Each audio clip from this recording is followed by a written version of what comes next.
નમસ્કાર મિત્રો, હું છું તમારો પ્રિય રેવાભાઈ। આજના મારા બ્લોગમાં તમને સ્વાગત છે। તમે જોઈ શકો છો આપણા ગુજરાતના એવા બનાસકાંઠા જિલ્લામાં આવેલા એવા ગઢમરુ ગામમાં પહોંચ્યા છીએ। તો એવું કેવું થાય છે કે માઈ ભક્તો આજે આપણા એવા સામે જે પર્વત આવેલો છે ત્યાં એક વીર મહારાજનું મંદિર આવેલું છે, કાળવણ વીર મહારાજ તરીકે જાણીતું છે। તો તમને અમે ટૂંક જ સમયમાં બતાવશું, તો મારા બ્લોગમાં તમે બનાવી રહેજો।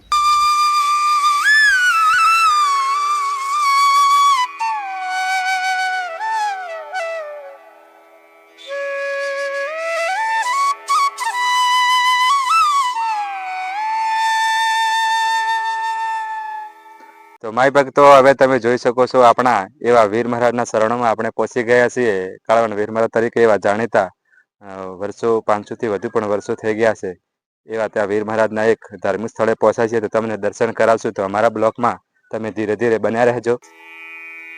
તો હવે માય ભક્તો તમે એ પણ જોઈ શકો છો આપણા એવા અરવલ્લીના પર્વતો વચ્ચે એક એવા આપણા કાળવણ વીર મહારાજના મંદિરે ત્યાં પહોંચ્યા છીએ। માય ભક્તોને એવું કેવું થશે કે 500 થી વધુ પણ વર્ષો થઈ ગયા છે અને મંદિરના અંદર હવે એન્ટ્રી મારી છે। માય ભક્તો તમે જોઈ શકો છો, માય ભક્તો હવે તમે જોઈ શકો છો વીર મહારાજના શરણોમાં પહોંચી ગયા છીએ ને માય ભક્તોને એવું કેવું થાય કે 500 થી વધુ પણ આ વર્ષો થઈ ગયા છે અને આ પહાડમાં એક આપણા ગઢ મહુડી એવા ગામના વચ્ચે એવા એક પર્વત વચ્ચે આ મંદિર આવેલું છે। તો અહીંના તમને દર્શન કરીને હવે ધીરે ધીરે બહાર નીકળશું અને એક આપણે એક બીજું બાજુમાં મંદિર આવેલું છે તો એમના દર્શન કરાવશું। તો હવે માય ભક્તો તમે જોઈ શકો છો આપણે બહાર નીકળી ગયા છીએ અને એક ગુરુ મહારાજના એક વર્ષો પુરાણ એક નાના એક મંદિરમાં એવી મૂર્તિ આવેલી છે, તો એ પણ તમે જોઈ શકશો। તો આ વર્ષો પુરાણી ધૂણી છે અને લોકોને એવું કહેવામાં આવે છે કે આપણા જયશ્રી દીપેશ્વરી માં એવા અહીં આપણા પહાડ વચ્ચેના શરણોમાં આવેલી છે। તો એ પણ તમે જોઈ શકો છો અને ત્યાંના જે જૂનો ઇતિહાસ અને જૂના જમાનાના એવા આપણા માજીને છે એ પણ તમે જોઈ શકો છો। તો માય ભક્તો હવે તમે એ જોઈ શકો છો આપણા અહીંથી એવા દર્શન કરીને પહાડ વચ્ચે એક એવા વર્ષો પુરાણી ધૂણી છે તો એમના દર્શન કરાવશું, એ તમને અમને બતાવશું। તો અમારા બ્લોગમાં તમે બન્યા રહેજો ને ટૂંક જ સમયમાં ત્યાં પહાડ ઉપર એક એવા ધૂણી આવેલી છે સામે પહાડમાં, એ તમને બતાવશું અને સાથે સાથે અમારા બ્લોગમાં બન્યા રહેજો।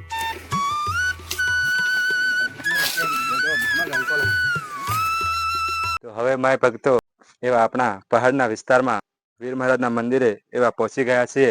તો હવે અહીંના જે સુંદરતા એવો એક નજારો છે એ તમે જોઈ શકો છો।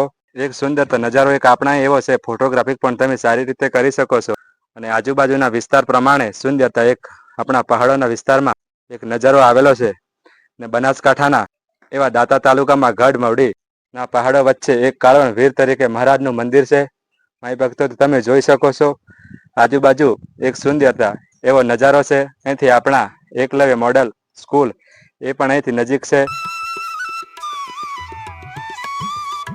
નજીકના પહાડોમાં એક અરવલ્લીના ડુંગરામાં 500 થી વધુ વર્ષો થઈ ગયા છે એક એવું મંદિર અહીં આવેલું છે। તો ટૂંક જ સમયમાં તમને અમે દર્શન કરાવશું, તો તમે અમારા બ્લોકમાં લગાતાર બન્યા રહેજો અને શાંતિપૂર્વક પહાડોના વિસ્તારમાં તમારે ધીરે ધીરે અહીં પહોંચવાનું છે। હવે ટૂંક જ સમયમાં ત્યાં જઈને તમને અમે એક એવો સુંદરતાનો નજારો બતાવશું અને ત્યાંના એક દર્શન કરશું અને ત્યાંના એક મૂર્તિ અને ધૂણી તરીકે જાણીતા આપણે આ પર્વતમાં આવેલું વીર મહારાજનું એક મંદિર છે એ પણ તમે જોઈ શકો છો। તો ધીરે ધીરે અમારા બ્લોકમાં બન્યા રહેજો।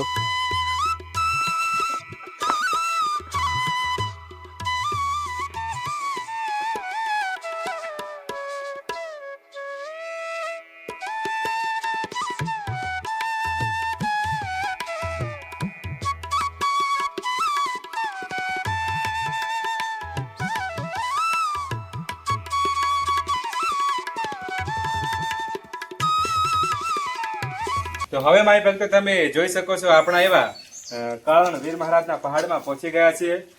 એવા અહીં દર્શન કરીને તમને આગળનો જે પ્લાન છે એ બતાવશું।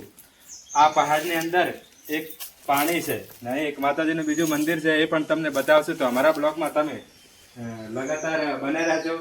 તો ધીરે ધીરે અમે એક ધાર્મિક સ્થળે પહોંચ્યા છીએ તો દર્શન કરાવશું તમને।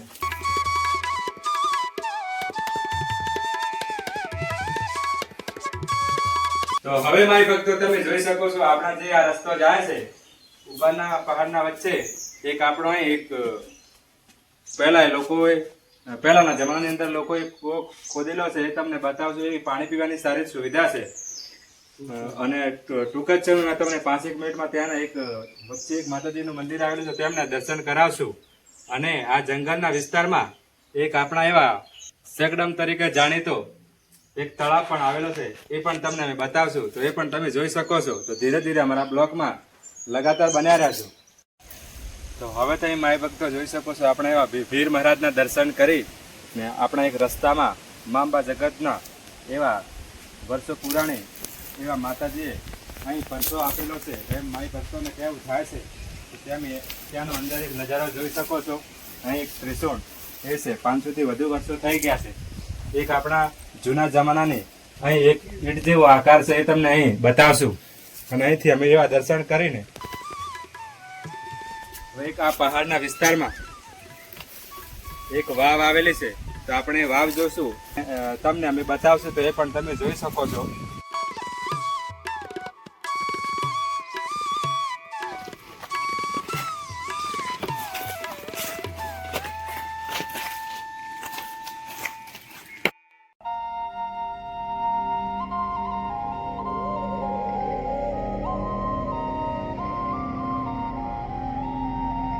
તો તમે જોઈ શકો છો આપણે એવા વીર મહારાજના દર્શન કરીને ઉપર એવા પહાડમાં વીર મહારાજના એવા દર્શન કરીને માય ભક્તોને એવું કહેવું હતું કે આ પહાડની વસ્તી એવા આ ડુંગરાના વિસ્તારમાં એક વાવ વર્ષો પુરાણી એટલે 500 થી વધુ પણ વર્ષો થઈ ગયા છે.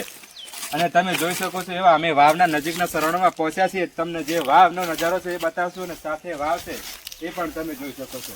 જે અમારા કિરણભાઈ છે એ પાણી નીકળી રહ્યા છે અને આ લોકોને કેવું એમ થશે 500 થી વધુ પણ વર્ષો વીતી ગયા છે ને આ પહાડની અંદર વાવ બનાવેલી છે.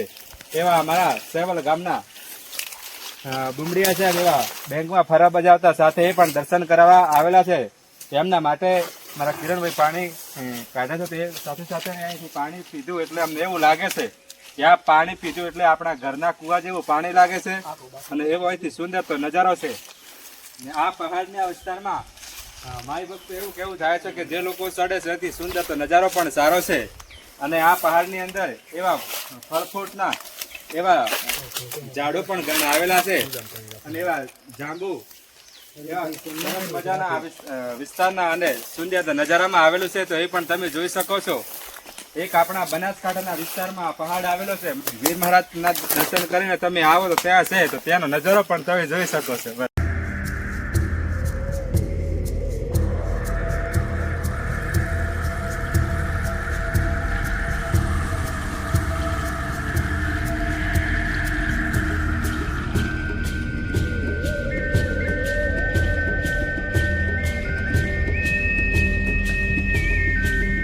તો હવે મારી ભક્તો તમે જોઈ શકો છો આપણા એવા વીર મહારાજના દર્શન કરી અને એવા તમને વાવ એ બધું જ આ વિડીયોમાં તમને બતાવવું છે.